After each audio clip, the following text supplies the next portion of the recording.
আমাদের যত রোগী ভালো হয়েছে এই রোজার মাধ্যমে ভালো হয়েছে, স্লিমিং জুস খেয়ে না। কিন্তু আমার তো রোজা রেখে পেঁয়াজও ভাঙার শক্তি নেই, তা আমি কই তুই পেঁয়াজও খাইস বলে তো তোর আজকে অবস্থা। তো আলহামদুলিল্লাহ নামাজও একটা স্ট্রেচিং এক্সারসাইজ, একটা না অনেকগুলো স্ট্রেচিং এক্সারসাইজ নামাজের ভিতর কম্পাইল। বাট নামাজ তো আমরা আল্লাহর হুকুমে পড়বো, এতে উপকার না থাকলেও পড়তে হবে, থাকলেও পড়তে হবে, বা আলহামদুলিল্লাহ যে অনেক উপকারিতা আছে। তো রোজার মাধ্যমে ওজন কমে কিভাবে? রোজাতে ফ্যাট বার্নিং হয়, আমরা সারাদিন খাই না, না খেলে ইনসুলিন কম থাকে, সারাদিন খাই না সুগার লেভেল কম থাকে, আমরা রোজা রাখলে ইনফ্লামেশন কমে যায়। তো এই সময় যদি আমি ব্যায়াম করি তখন আমার দ্রুত ফ্যাট বার্ন হবে, অটোফেজি হবে, হয়ে ওর ভিতরে যে জঞ্জালগুলো এগুলো ক্লিন হয়ে যাবে, ডিটক্সিফাই হয়ে যাবে, সেলুলার ডিটক্সিফিকেশন হয়ে যাবে। হ্যাঁ, তাহলে ওর ভিতরের যেই খারাপ খারাপ জিনিসগুলো অতিরিক্ত জমা হয়েছে, ডাম্প হয়েছে, সেগুলো হবে। তো এখন সে যেহেতু রমজান, তো সে রোজা রাখবে। রোজার মাধ্যমে কতগুলো রোগ থেকে আমরা বাঁচতে পারি, এই যে দেখেন 60-70টা। তার কারণ হলো দেখেন, রোজাতে ইনসুলিন সেন্সিটিভিটি বেড়ে যায়, তাহলে ওর সমস্যা ছিল ইনসুলিন রেজিস্ট্যান্স। কি সমস্যা ছিল? হোমায়ার বেশি। তাহলে যাদের হোমায়ার বেশি তারা আমরা বলবো ইনসুলিন রেজিস্ট্যান্স পেশেন্ট, আর যাদের হোমায়ার নর্মাল তাদের বলি ইনসুলিন সেন্সিটিভ পেশেন্ট। তাহলে আমাদের দুই ধরনের ক্যাটাগরি আছে, একটা হলো ইনসুলিন সেন্সিটিভ আর একটা হলো insulin resistance. Those who are insulin resistance তারা কম খেলেও ওজন বাড়বে, আর those who are insulin sensitive তাদের বেশি খাওয়া লাগবে না, বেশি খাবে না, ক্ষুধা লাগবে না, এমনিতেই সে ভালো থাকবে, অল্প খেলেই তার ভালো লাগবে। তবে সেই খাবারটা হতে হবে অর্গানিক খাবার বা প্রাকৃতিক খাবার, সেই খাবারটা ভুল হলে হবে না। তাহলে খেয়াল করেন, এই যে ইনসুলিন স্ট্রেস রেজিস্ট্যান্স করা, ইনফ্লামেশন কমায়, রোজা, তারপর হচ্ছে ডিটক্সিফাই করে, অটোফেজি করে। হ্যাঁ, ব্রেন থেকে ওই যে স্টুডেন্ট সে পড়াশোনা করে, তাহলে তার বিডিএনএফ লাগবে, ব্রেন ডিরাইভড নিউরোট্রপিক ফ্যাক্টর। এতে করে তার নতুন নতুন নার্ভ সেল তৈরি হবে, নিউরোজেনেসিস হবে। তারপরে ফাস্টিংয়ের মাধ্যমে মাইটোকন্ড্রিয়াল বায়োজেনেসিস হবে, ভালো ভালো মাইটোকন্ড্রিয়া হবে, বড় বড় মাইটোকন্ড্রিয়া হবে, বেশি বেশি মাইটোকন্ড্রিয়া হবে, তাহলে সে শক্তি পাবে। তখন সে আরাফাতের মতো 42 কিলো দৌড়াবে, তখন আর সে ওর বাবা বলবে না যে ও হাঁটেও না। তাইলে রোজাতে রাখলে মনে হয় কি দুর্বল লাগে। যেমন আমি কালকে ব্যাডমিন্টন প্র্যাকটিস করতেছি, ওয়াল প্র্যাকটিস মানে দেয়ালে মারি। আরে আপনি রোজা রেখে কি করতেছেন ইফতারের আগে? আরে আপনার দুর্বল লাগতেছে না? ইত্যাদি ইত্যাদি। তার মানে মানুষের ধারণা যে, একজন তো মন্তব্য করে, কতদিন আগে মন্তব্য করছিল যে আমার তো রোজা রেখে পেঁয়াজও ভাঙার শক্তি নেই। তা আমি কই তুই পেঁয়াজও খাইস বলে তো তোর আজকে অবস্থা, তো ভালো খাবার চিনো না বলে তো আজকে অবস্থা। তো পেঁয়াজও ভাঙবার শক্তি নেই, তো পেঁয়াজও খাও বলে পেঁয়াজও ভাঙার শক্তি নেই। তুমি ভালো জিনিস খাইতা, তাহলে না খেলেও শক্তি থাকতো। তো যাই হোক, তা এখন ওই সময় আপনি চ্যালেঞ্জ দিব আপনাদেরকে যে একটু হাঁটাহাঁটি করুন, একটু ওয়ার্ম আপ এক্সারসাইজ করুন। হ্যাঁ, দেখবেন যে শরীরে নতুন শক্তি আসে। কেন? এই নতুন শক্তি আমাদের শরীরের ভিতরে সঞ্চিত আগেই থাকে, সেই সঞ্চিত শক্তি দিয়ে আমরা চলতে পারি। তাইলে যারা স্টুডেন্ট আছো তাদের অনেক গুরুত্বপূর্ণ হচ্ছে যে তোমাদের এই যে ব্রেন। তাহলে দেখো রোজায় তোমার BDNF brain ড্রাইভড neurotrophic factor neurogenesis করবে, তাহলে এটা খুব গুরুত্বপূর্ণ। মাইটোকন্ড্রিয়াল বায়োজেনেসিস হয়, স্ট্রেস রেজিস্ট্যান্স হয়। তার মানে অনেকে বলে না আমি স্ট্রেস নিতে পারছি না। কেন নিতে পারছে না? কারণ হচ্ছে তার স্ট্রেস নেওয়ার ক্যাপাসিটি কমে গেছে, তাহলে স্ট্রেস নেওয়ার ক্যাপাসিটি তাকে বাড়াইতে হবে। তারপর হচ্ছে অ্যাবডোমিনাল ফ্যাট কমবে। এবং কি কি রোগ এখানে, অবেসিটি মানে ওটার নাম হলো অবেসিটি মানে স্থূলতা, কার্ডিওভাস্কুলার রিস্ক ফ্যাক্টর যেগুলো আছে, কার্ডিওভাস্কুলার ডিজিজ, হার্ট অ্যাটাক, ব্রেনে স্ট্রোক, হ্যাঁ, চোখে স্ট্রোক করতে পারে, লেগে স্ট্রোক করতে পারে, যেখানে ব্লক সেখানে স্ট্রোক করতে পারে। তারপরে ডায়াবেটিস মেলাইটাস, তারপরে ক্যান্সার, তারপরে নিউরোডিজেনারেটিভ ডিসঅর্ডার বিভিন্ন রকমের, যেমন dementia, Alzheimer's dementia, type 3 diabetes বলে, ব্রেন ভুলে যায়, মনে থাকে না, হ্যাঁ, বয়সের সাথে সাথে। তারপর আর্থ্রাইটিস, তারপর হচ্ছে সার্জিক্যাল ইসকেমিক ইঞ্জুরি বা একটা মায়োকার্ডিয়াল ইনফেকশনের রোগী কত তাড়াতাড়ি তার ইসকেমিক ইঞ্জুরিগুলো রিকভার করবে, সার্জারির পরে তার কত তাড়াতাড়ি হিলিং হবে। তো এগুলো সব কিছু হচ্ছে রোজার মাধ্যমে। এছাড়াও 60-70টা রোগ। এবং এটা হচ্ছে দ্য নিউ ইংল্যান্ড জার্নাল অফ মেডিসিনের এই যে effects of intermediate fasting on health, aging and disease. তার মানে যে যার হেলথ নষ্ট হয়েছে হেলথ ভালো হয়ে যাবে, যাদের বয়স বেশি বেশি হয়েছে তাদের বয়স কমে যাবে। যেমন এই যে আরাফাত যখন 106 কেজি ছিল তখন, তাহলে ওর যেমন এখন 147 কেজি বা 41 কেজিতে যেমন লাগছে, তো তাহলে এর দেখে বয়স্ক লাগছে তাকে, কিন্তু সে যখন আবার এই ওজন কমায় ফেলবে তখন তাকে তারও তরুণ লাগবে, মানে এজিং রিভার্স হচ্ছে, তার বয়স কম লাগছে, তরুণ লাগছে। আর ডিজিজ রিভার্স মানে যে ডিজিজগুলো যেমন ডায়াবেটিস, হাইপারটেনশন, হৃদরোগের ঝুঁকি ইত্যাদি 60-70টা রোগ থেকে রিভার্স করবে। যেমন আমাদের যত রোগী ভালো হয়েছে এই রোজার মাধ্যমে ভালো হয়েছে, স্লিমিং জুস খেয়ে না। বুঝতে পেরেছেন? স্লিমিং জুস খেয়ে কেউ ভালো হয়নি, কারণ স্লিমিং জুস হচ্ছে একটা ভুয়া। আমি এটা গ্রিন জুস বানায় খাচ্ছি, সেই ভিডিওটাকে কাট করে তারা এখন কোটি কোটি টাকার ব্যবসা করতেছে আর সবাইকে প্রতারণার ফাঁদে ফেলেছে। আর মানুষ তো সহজ চায়, তাড়াতাড়ি চায়, কেন কিছু মানতে রাজি না, শুধু ওজন কমাইতে রাজি, তাই জন্য তারা টাকা দিয়ে কেনে, তাদের টাকা বেশি। হ্যাঁ, আর যারা জানে বুঝে তারা মনে করে যে এটা হইতে পারে না, এটা হওয়া অসম্ভব। তাহলে একটা অটোফেজি ভালো হওয়ার জন্য আমাদের এমটর যেটা আছে, এই এমটর এইটা স্টিমুলেটেড হলে অটোফেজিটা বন্ধ হয়ে যায়। তাই জন্য আমাদের বেশি প্রোটিন খাওয়া যাবে না এই সময়, পরে প্রোটিন খাওয়া যাবে। কিন্তু ফাস্টিং অবস্থায় কিভাবে আপনার ফাস্টিং যারা করবে তারা মেইনলি যদি ডিম মাছ খায় তাহলে এই প্রোটিনের সাধারণত ইনসুলিন রেসপন্স হচ্ছে 50%, বাট ফাস্টিং অবস্থায় এক্সারসাইজ করে যখন সে ডিম মাছ খাবে ইনসুলিন রেসপন্স অলমোস্ট 0। তবে সেটা সবজি দিয়ে খেতে হবে, কিন্তু যদি ভাত দিয়ে রুটি দিয়ে খায় তাহলে তো আবার সেটার 150% হয়ে যাবে। আলহামদুলিল্লাহ। হ্যাঁ, তো এই যে ইনসুলিন কমাতে হবে, তাহলে আমাদের জানতে হবে যে আমাদের ইনসুলিন কমাতে হবে, সুগার কমাতে হবে, স্ট্রেস কমাতে হবে, তা না হলে আমাদের এই যে অ্যাচিভমেন্ট হবে না। তাহলে স্ট্রেস হচ্ছে টেনশন, দুশ্চিন্তা, রাত জাগা থেকে স্ট্রেস আসতেছে। আর ইনসুলিন আসতেছে খাবার থেকে, ভাত রুটি ফল দুধ খাওয়া, চিনি জাতীয় খাবার খাওয়া। ইনফ্লামেশন আসতেছে হচ্ছে আপনার processed food, ultra processed food খাওয়ার মাধ্যমে।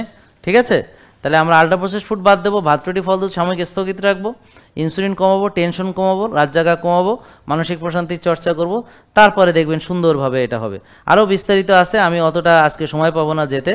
এখন আসেন মুভমেন্টের ভিতরে কি কি গুরুত্বপূর্ণ। তো আমাদের ব্যায়াম কিভাবে আপনার কমায়, ওজন কমায়। বলেন যে ব্যায়াম কি কমায়? ওজন কমায়। কিভাবে?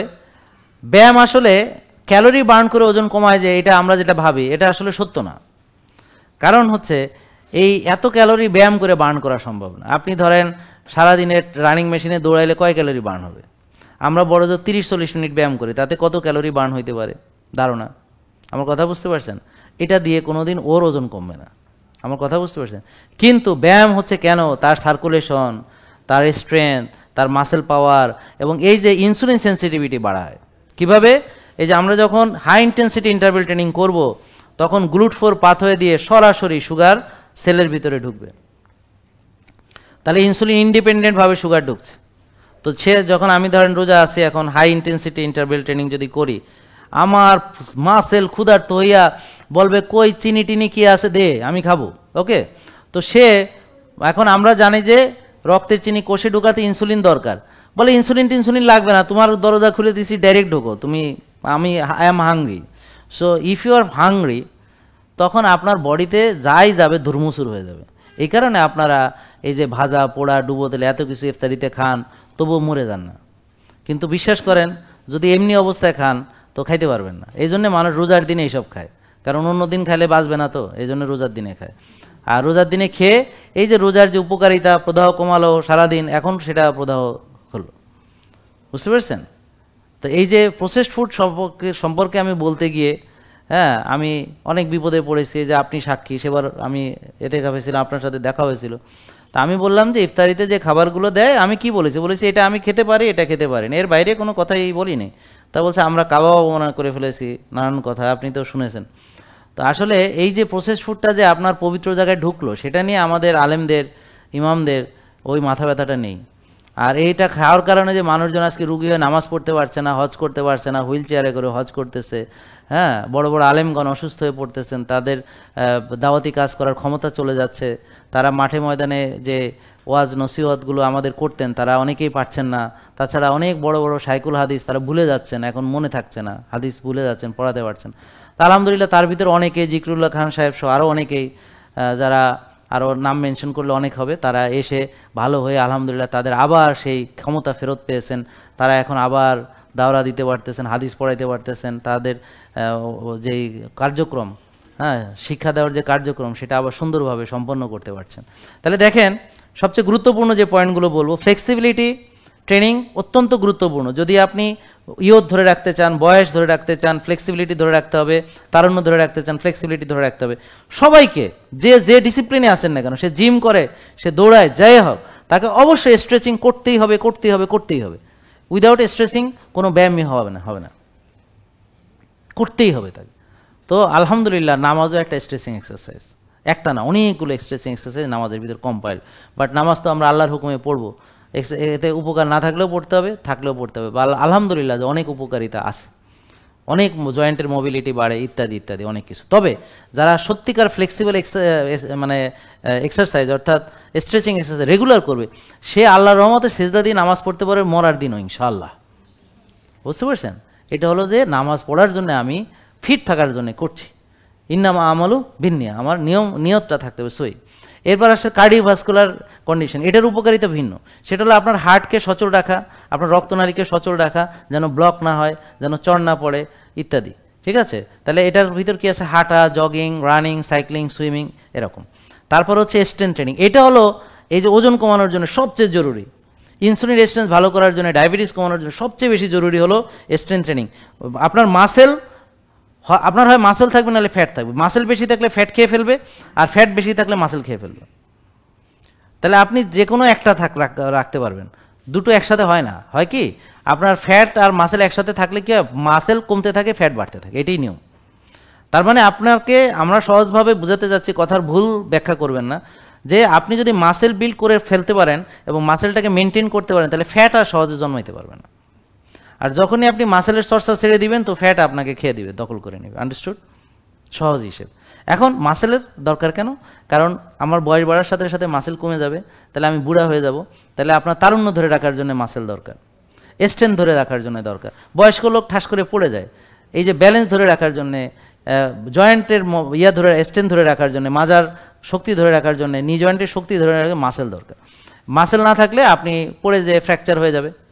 একটা বয়স পর ফ্র্যাকচার হলে আপনি ডেথ সার্টিফিকেট, মানে আপনি বিছানায় পড়ে গেছেন, কবে যে এটা অপারেশনও করা যাবে না, ব্যাস বিছানায় পড়ে। আমাদের নেসার স্যার, ওনার মা এরকম পড়ে গেলেন, পড়ে যে এটা ভেঙে গেলেন এবং কিছুদিনের ভিতরেই আল্লাহ এই পৃথিবী থেকে বিদায় নিলেন। তো যখন উনি পড়ে গেছেন, যখনই বলছে, আমি বললাম যে আবার ডাক্তার 3-4জনকে সাথে পরামর্শ নেন। 3-4জনই পরে বলছে যে না, ওনার অপারেশন করা ওয়াইজ হবে না, কারণ ওনার হাড় একদম ভঙ্গুর হয়ে গেছে।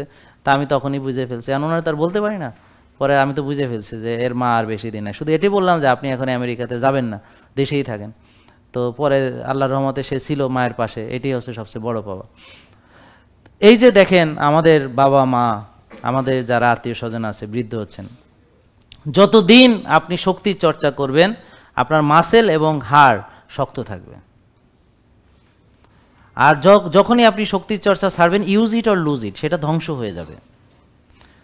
মাসেল ধ্বংস হয়ে যাবে, হাড় ধ্বংস হয়ে যাবে, ক্ষয় হয়ে যাবে। এটাকে বলে অস্টিও আর্থ্রাইটিস, অস্টিওপোরোসিস। বুঝতে পারছেন? অস্টিওপোরোসিস মানে ক্ষয়, আর আর্থ্রাইটিস মানে ইনফ্লামেশন।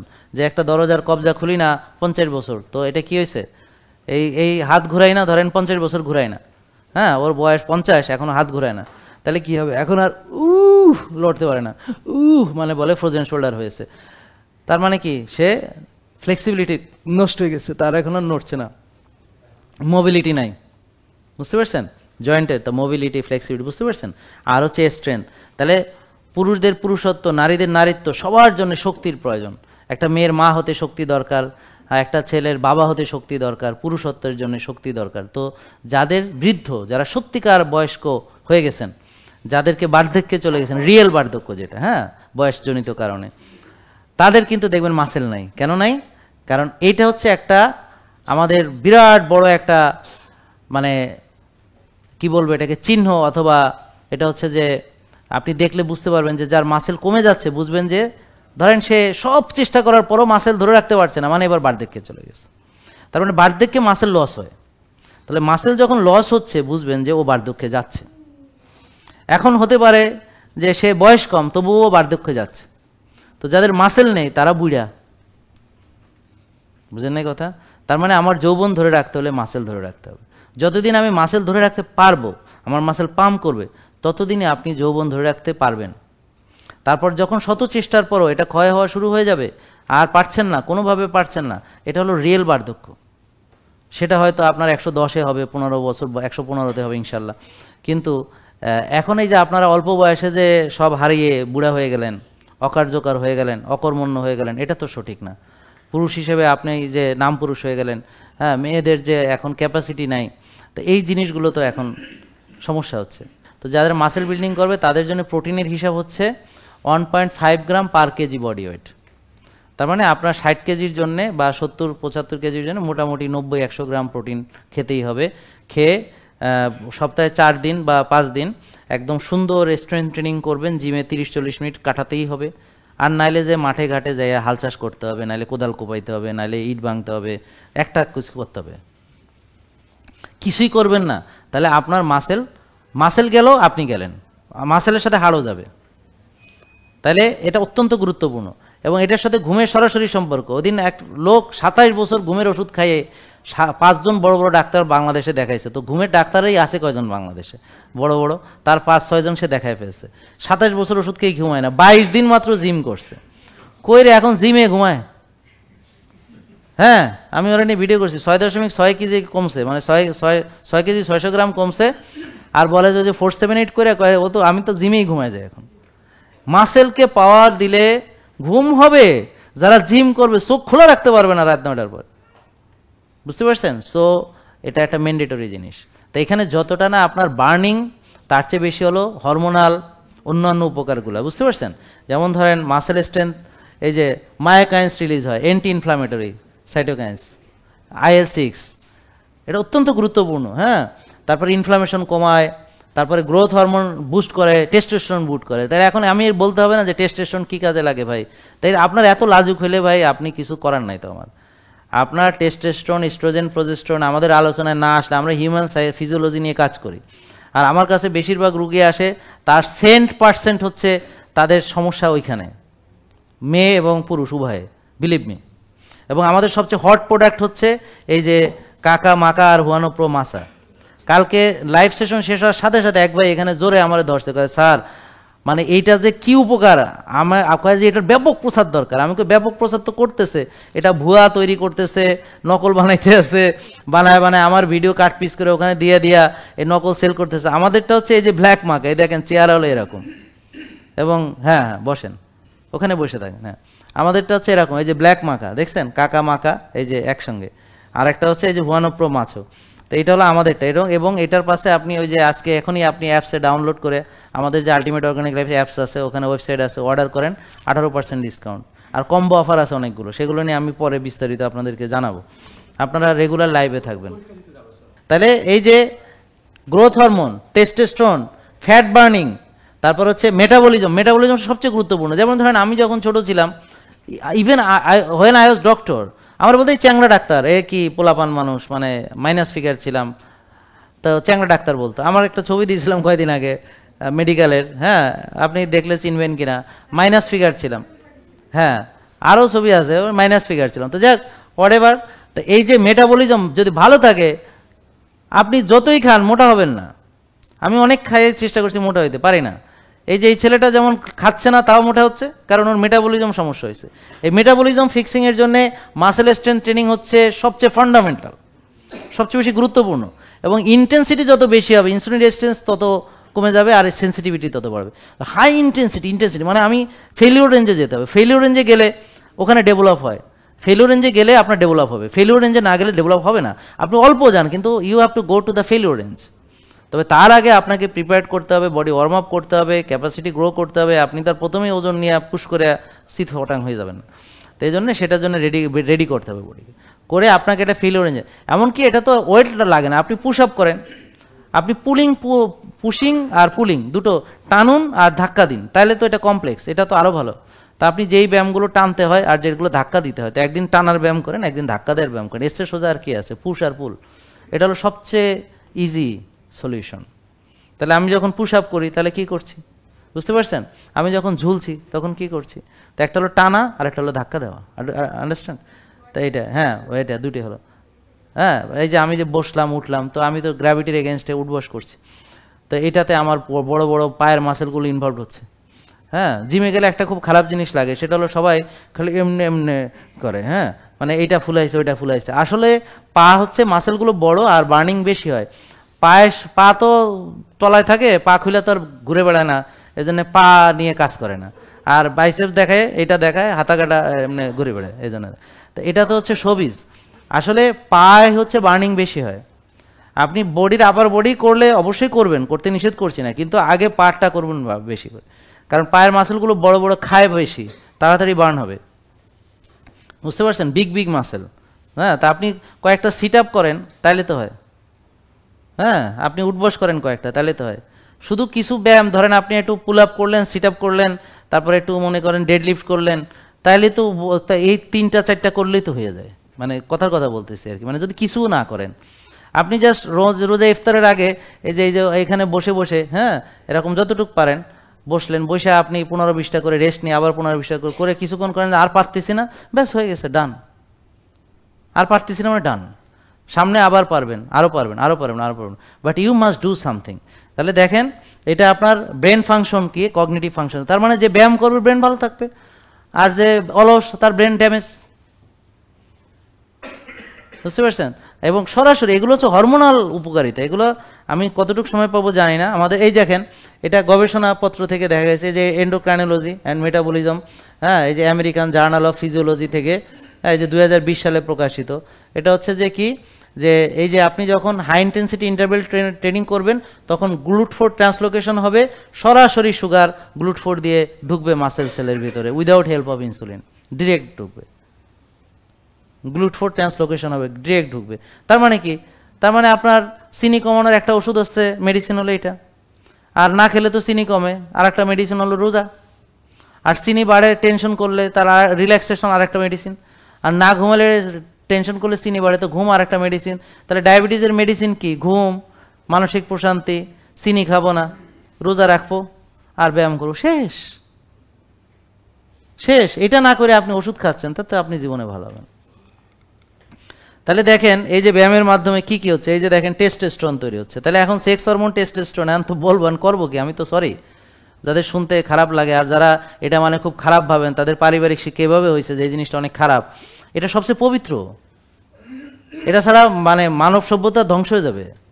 আর আজকে বহু ফ্যামিলি সাফার করতেছে, তার বাচ্চা হচ্ছে না, বহু ফ্যামিলি ডিভোর্স হইতেছে, পারিবারিক অশান্তি হইতেছে, অনেক ক্ষতি হয়ে যাচ্ছে, যে এই জিনিসটাকে তারা না বোঝার কারণে। হ্যাঁ, পিসিওডি হচ্ছে, আরও কত কিছু হচ্ছে এই জিনিসটা না বোঝার কারণে। তো এইটা আপনারা, আমি এইখানে আমার একটা মেজর পোর্শনই হচ্ছে এটা, কারণ আমি আলোচনাতে সেই বিষয়টাকে ফোকাস বেশি করি যে বিষয়ে সমস্যা বেশি পাই, যা এখন মেজরিটির এই প্রবলেম। তাহলে টেস্টোস্টেরন বুস্ট করতে হবে। আর এটা একটা সেক্স হরমোন, এটাই এটার সংজ্ঞা, এটা আর কোনো সংজ্ঞা নেই। এটার নাম সেক্স হরমোন। মেয়েদের মেয়েলি হরমোন যেগুলো আছে সেটার নাম হলো ইস্ট্রোজেন, প্রজেস্টেরন। পুরুষদের পুরুষালী হরমোন যেটা আছে টেস্টোস্টেরন। এটা তো আমি এর কোনো আর ভালো ইয়া নেই বলার, বুঝতে পারছেন? তো এখন কি করতে হবে, বলতে হবে না? তো এখন আপনার এত শরম লাগলে তাহলে আর কি করুন? দুঃখ লাগে আপনাদের আচার ব্যবহারে। কারণ কি দেখেন, আমি তো রুগী নিয়ে কাজ করি, রোগ যেই রোগটা বেশি, আর রোগের সাথে সম্পর্ক বুঝাইতে হবে আমাকে। এটা ছোটবেলা থেকে শিখতে হবে, ওদের শিখান। আপনারা কথা বলেন বাচ্চাদের সাথে, আগের মতো হইেন না যে আপনার একটা ইয়ে নষ্ট হয়ে গেছে, আপনার মা আগেই শেখায় নাই যে কিভাবে একটা মেয়ে, হ্যাঁ, তার ঋতুস্রাব হলে কি করতে হবে, আগেই শেখায় নাই, এরকম হইেন না। এখন একটু মানে মানে মডার্ন হয়েছেন তো অনেক দিকে, কাপড় খোলার দিকে মডার্ন হয়েছেন, কিন্তু মানে শিক্ষা দীক্ষা এগুলোতে মডার্ন হন নাই। দুঃখ লাগে, কষ্ট লাগে এদের মানে আচার আচরণে। তো এই জন্য দয়া করে একটু বোঝার চেষ্টা করেন যে আমরা একটা মেজর ইস্যুসকে অ্যাড্রেস না করলে আমাদের এটা হবে না। তো এখন এটা টেস্টোস্টেরন কিভাবে বাড়াতে হবে, এই যে এক্সারসাইজ, এবং সবচেয়ে টেস্টোস্টেরন বুস্টিং এক্সারসাইজ হচ্ছে চিন আপ, তারপরে ডেড লিফট, কমপ্লেক্স এক্সারসাইজ। এবং যখন আপনি ফেলিওরে যাবেন তখন এটা বেশি স্টিমুলেট হবে। এই যে আমরা যে উইম হফ করছি, হ্যাঁ, এটা দিয়েও হয়, কারণ এটা আমরা যে পুরো বডিটা এখানে বসা, হ্যাঁ, আমরা এরকম করছি, এটা এই। আর এই যে দেখেন ওই যে যেটা করালো আমাদের বজ্রমণি, হ্যাঁ, ম্যাকিউরি, উনি যেটা করালেন এই যে তীর, ওটা এখানে করে সব ঘামতেছে, 3বার করে সব ঝরঝর করে ঘামতেছে, মাত্র 3বার করছে। তো এগুলো আছে, টেকনিক আছে, জানতে হবে। আপনি জানেন না বলে পাগল বলবেন সবাইকে, এটা তো আর এক বড় পাগলামি। তুই নিজে পাগল এটা বুঝোস না, বা দুনিয়ার মানুষের পাগল বলো। তাহলে শোনেন, যে ওষুধ খায় সে তো নিজের ভালো বোঝে না, বোঝে? বুঝলে খাইতো? ওকে, তাহলে যে নিজের ভালো বোঝে না সে ওষুধ খায়। তো যে নিজের ভালো বোঝে না, এসে বড় পাগল আসেনি পৃথিবীতে। হ্যাঁ যদি মানুষের পাগল কয় তাহলে কেমন হইলো? তাহলে এখন আপনি ওষুধ মুক্ত হন আগে, পাগল বলার আগে আগে সুস্থ থাকেন, এটা শিখেন, যেটা জানেন না জানাচ্ছি, বোঝার চেষ্টা করেন। তাহলে এক্সারসাইজের মেইন বেনিফিট এইটা, ক্যালোরি বার্ন না। ক্যালোরি বার্ন অবশ্যই এটার একটা অ্যাডিং ইফেক্ট, কিন্তু ক্যালোরি বার্ন করার জন্য, বডিকে রেডি করার জন্য দরকার কি? মেটাবলিজম ঠিক করা দরকার, ইনসুলিন সেন্সিটিভিটি দরকার, সেই কাজটা সে করতেছে। তারপরে আমার শক্তি দরকার। অনেকে ভাবে কি টেস্টোস্টেরন মানে পুরুষালী শক্তি। আরে বোকা, এটা ছাড়া আপনার ক্যারেক্টার আলাদা হয়ে যাবে, আপনার সেই তাকত থাকবে না, সেই বোল্ডনেস থাকবে না, তারপর সেই পার্সোনালিটি থাকবে না, বুঝতে পারছেন? তারপর আপনার সেই দ্রুত ডিসিশন নেওয়ার ক্ষমতা থাকবে না। আপনার একটু পড়াশোনা করেন, এই বিষয়ে, যে টেস্টোস্টেরন মানে খালি একটা জিনিস বোঝেন, খালি মাথার মধ্যে একটাই ঢুকছে, এটা না। এটা ছাড়া আপনার দ্রুত সিদ্ধান্ত নেওয়ার ক্ষমতা, স্ট্রেস নেওয়ার ক্ষমতা, বা যুদ্ধ করার ক্ষমতা বলেন, যেটাই বলেন, বুঝতে পারছেন? তো আপনার স্ট্রেস কি? মানসিক স্ট্রেস হইতে পারে, অন্যান্য স্ট্রেস হইতে পারে, শত্রুর মোকাবেলা হইতে পারে, অনেক কিছু, তাই না ভাই? তাহলে আর হচ্ছে যে কনফিডেন্স লেভেল। তো যাদের টেস্টোস্টেরন ভালো তাদের কনফিডেন্স ভালো, আর যাদের নেই তারা এমনি বসে থাকে, এমনি করে, কনফিডেন্স নাই, কি করবে, সিদ্ধান্তহীনতায় ভোগে। ডিসিশন মেকিং ক্যাপাসিটি টেস্টোস্টেরনের সঙ্গে রিলেটেড, দ্রুত সিদ্ধান্ত নেওয়ার ক্যাপাসিটি টেস্টোস্টেরন রিলেটেড, এবং স্রোতের বিপরীতে দাঁড়ায় থাকার জন্য অনেক দরকার। তো টেস্টোস্টেরন আপনার পার্সোনালিটিকে গ্রো করবে। একটা মেয়ের যেমন ইস্ট্রোজেন, প্রজেস্টেরন, তারপর তার অক্সিটোসিন লেভেল, তাকে মমত্ব বোধ দেবে, নারীত্ব দিবে, মাতৃত্ব দিবে, কমনীয়তা দিবে, নরম দিবে, সে হচ্ছে মানে মমতাময়ী হবে। তো এখন এই যে পিসিওএস মেয়েদের টেস্টোস্টেরন বেড়ে যায়, তো তাদের ভিতরে মমত্ব বোধ সব চলে যায়, সে হয়ে যায় অ্যাগ্রেসিভ, টক্সিক, তার বিহেভিয়ার টক্সিক, তার মুড সুইং করে, তার বাচ্চা হয় না, মাসিক হয় না, তার বুকে লোম গজায়, দাড়ি হয়, মোষ হয়, ব্রণ হয়, মাথায় টাক পড়ে, ঘাড় কালো হয়, বগল কালো হয়, আঁচিল হয়, বাচ্চা হয় না, মাসিক অ্যারেস্ট হয়, মন খারাপ থাকে, মুড সুইং করে, অকারণে মন খারাপ থাকে, মায়ের সাথে দুর্ব্যবহার করে, কারণ আপন লোকদের সাথে দুর্ব্যবহার করে, মার কথা শুনতে পারে না, মা যা বলে খারাপ লাগে, মানে এরকম আর কি, মানে যে তার কল্যাণকামী তার সাথে তার কলিশন। তাই এই কথাগুলো বাস্তবে ঘটতেছে, বলতে হবে না? যেটা ঘটতেছে তো বলতে হবে। তো এখন যারা ভাবে যে এটার ভিতরে শুধু ওই একটা জিনিসই বুঝে, আল্লাহ তাদের মাথা ঠিক করে দিক, তো এটার মানে এটা না, এটার মানে অনেক কিছু। এটার মানে হচ্ছে আপনি একজন সত্যিকার নারী পুরুষ, মানে একটা সুস্থ নারী পুরুষ। আর সুস্থতা মানে কোমনীয়তা, নমনীয়তা, সুস্থতা মানে কল্যাণকামিতা, সুস্থতা মানে সে সমাজের কল্যাণ চায়, রাষ্ট্রের কল্যাণ চায়, নিজের কল্যাণ চায়, পরিবারের কল্যাণ চায়, সবার কল্যাণ চায়, সে একটা সুস্থ মন মানসিকতার লোক। তো আমি যদি মরা আগ পর্যন্ত সুস্থ থাকতে চাই, অন্তত এই রোগগুলো থেকে, তাহলে ডিসিপ্লিন টিল ডেথ। তাহলে আপনার টার্গেট হবে যে আপনি ঘুমান কতক্ষণ, আপনি শ্বাসের ব্যায়াম করেন কিনা, আপনি উল্টাপাল্টা খাচ্ছেন কিনা, কতক্ষণ না খেয়ে থাকলেন, কতক্ষণ রোদ্রে গেলেন, এই টার্গেট রাখুন, এবং এইটা ছেড়ে দিবেন না, এবং এটা যেন অভ্যাসে চলে আসে। তখন আপনি অটো ড্রাইভ হয়ে যাবেন। আপনার তখন সন্ধ্যার পরে তাড়াতাড়ি ঘুমাইতে যাইতে মন চাইবে, ভোরে উঠে বাইরে চলে যাইতে মন চাইবে, এটা যেন মনে চায়। বাজে খাবার দেখলে মেজাজ খারাপ হয়ে যাবে, এই নোংরা জিনিস খাচ্ছে। ভালো খাবার দেখলে ভালো লাগবে, অল্প খেলে পেট ভরবে, বুঝতে পারছেন? বারবার খেতে হবে না, না খেয়েও দিব্যি চলতে পারবেন। তাহলে না আপনি ইন্ডিপেন্ডেন্ট। আর ওষুধ মুক্ত থাকতে হবে, ওষুধযুক্ত হলে তো শেষ। তারপর ওষুধের পরিণতি তো আমরা সবাই জানি, প্রথমে ওষুধ একটা দুইটা, এরপর বাড়তে থাকবে, তারপর আস্তে আস্তে আস্তে আস্তে আরও বাড়তে থাকবে, কেউ কেউ ইনসুলিনে চলে যাবে, তারপর অনেক দিন পরে রিং পরাবে, তারপর বুক ফাড়বে, নাহলে লিভার যাবে, নাহলে কিডনি যাবে, নাহলে চোখ যাবে, এভাবে যাওয়া শুরু হবে। তারপর ওষুধও এতগুলা, আর নিজেও শেষ। তাহলে কেন নিজেকে এভাবে আপনারা ধ্বংস করে ফেলতেছেন উপায় থাকার পরেও? তাহলে এটার জবাব কিন্তু আল্লাহর কাছে দিতে হবে, যে আপনি যে আপনার যে শরীরটাকে দেওয়া হয়েছিল আমানত হিসেবে, আপনি যে তার খেয়ানত করছেন। আল্লাহ যে বলছিল যে তোমার শরীরের যত্ন নাও, হ্যাঁ, তোমার শরীরের হক আদায় করো, তা আপনি শরীরের হক যে আদায় করেন নাই, সেটার দায় আল্লাহর কাছে দিতে হবে। কোনো কিছু অতিরিক্ত করা ঠিক না। তো এই জন্যে আল্লাহর দেওয়া জীবন বিধান পবিত্র কোরআনে যেভাবে আছে, রাতে ঘুমাতে হবে এশা থেকে, তারপর তাহাজ্জুদ পড়বেন, আবার প্রয়োজন একটু ঘুমাবেন, মোট ঘুম 7-8 ঘন্টা হবে, 5 ওয়াক্ত নামাজ মসজিদে জামাতে পড়বেন, সাপ্তাহিক রোজা রাখবেন, এই মাসের 30টা রাখবেন, পরে আরও 6টা রাখবেন, চাঁদের রোজা রাখবেন, অন্যান্য রোজা, নফল রোজা, হ্যাঁ, সব রাখবেন। তারপরে হচ্ছে যে পরিমিত আহার গ্রহণ করবেন, আল্লাহর দেওয়া প্রকৃত খাবার পরিমিত খাবেন। আর যাদের ইনসুলিন রেজিস্ট্যান্স আছে তারা শুধু এবং শক্তির চর্চা, আল্লাহ বলছে শক্তিশালী মুমিন আল্লাহর কাছে বেশি প্রিয়।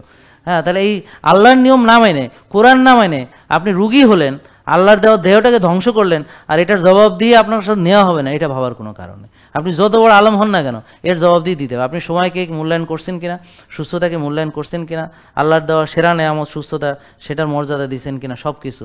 তো আমরা যেন আল্লাহর কাছে তখন বলতে পারি যে আল্লাহ আমি চেষ্টা করছি, রেজাল্ট দেওয়ার মালিক তুমি। তো আমরা সবাই যেন সুস্থ থাকি, দোয়া করবেন সবাই বলে আমিন। আমরা যেন সবাই বলেন রব্বানা আতিনা ফিদ দুনিয়া হাসানা ওয়া ফিল আখিরাতি হাসানা ওয়া কিনা আযাবান্নার। আল্লাহ তাআলা সবাইকে রোজাকে কবুল করো, আমরা যেন এই রোজার মাধ্যমে তোমার হক আদায় করে, যেন আমরা শরীরের হক আদায় করে আমরা যেন সবাই সুস্থ থাকতে পারি। সবাই বলে আমিন। আল্লাহ কবুল করো। আসসালামু আলাইকুম রহমতুল্লাহি ওয়া বারাকাতুহু।